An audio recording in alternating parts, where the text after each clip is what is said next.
हमारी एसोसिएशन फोडा, जिसका मैं अध्यक्ष हूं, हमने कल एक लंबा सा डिमांड्स का चार्टर तैयार करके निकाला था, जिसके तहत आज पूरे देश में हम बहुत ज्यादा थैंकफुल हैं कि एवरीबडी हैज पार्टिसिपेटेड। सब लोगों ने इक्वल कंट्रीब्यूशन दिया है across Delhi, across India, and everybody is joining in. जिन्होंने अभी तक नहीं दिया है, जो बड़े इंस्टीट्यूट्स हैं, सेंट्रल इंस्टीट्यूट्स हैं, they are also coming and joining in our cause. हमारा कॉज है कि जो हुआ है आरजीकर मेडिकल कॉलेज में, this is the worst that could have happened to any medical professional. और इससे बुरा हम नहीं सोच सकते कि कुछ हो सकता है एक ऑन ड्यूटी डॉक्टर के साथ। Rape followed by murder is something which is deeply condemnable. आज तक इंडिया की मेडिकल हिस्ट्री में ऐसा कभी नहीं हुआ है कि कुछ ऐसा हुआ हो, और हम चाहते हैं कि इस चीज पे एक ठोस एक्शन लिया जाए, आरजीकर की मांगे सुनी जाए, और उसके साथ जो हमारी एक हमेशा से मांग रही है central health care protection act, उस पर कुछ इस बार ठोस कदम उठाए जाए। देखिए, किसी भी डॉक्टर के साथ अगर आप स्ट्राइक करते हैं तो ये हमेशा जुड़ा रहता है कि उसके मरीज और आम जनता पे नुकसान होगा।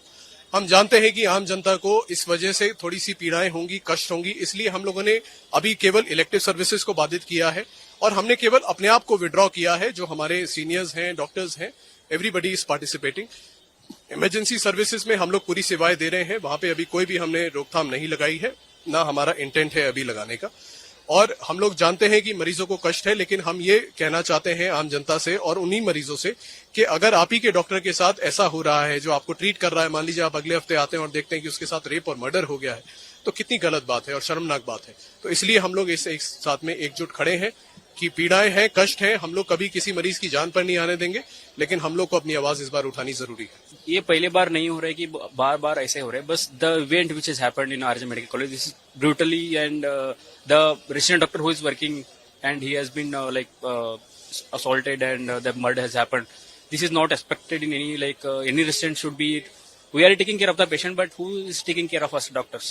The question arises that आपने भी अभी रेस किया मरीज का क्या हाल होगा, but we will think in that aspect. हमेशा हमारा लड़ाई करना, स्ट्राइक करना हमेशा नहीं रहता था, बट ये ऐसा सिचुएशन आ गया कि रेसिडेंट डॉक्टर को ऐसे ब्रूटली रेप होना एंड देन मर्डर होना, this is something it is alarming sign for entire nation, where the women is at safety concern है, especially in West Bengal, they should have taken care. And यही हमारा strike ये है कि every doctor should give a proper security services, and he should be whatever जो भी हो रहा है इनके साथ वो address करना चाहिए।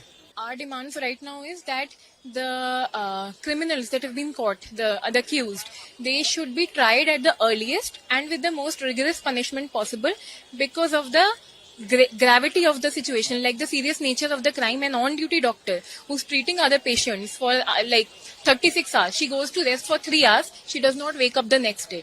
So we want strict action to be taken immediately, and we want better security at that RGKR Medical College and wherever there are issues in our hospital as well. That is what we want.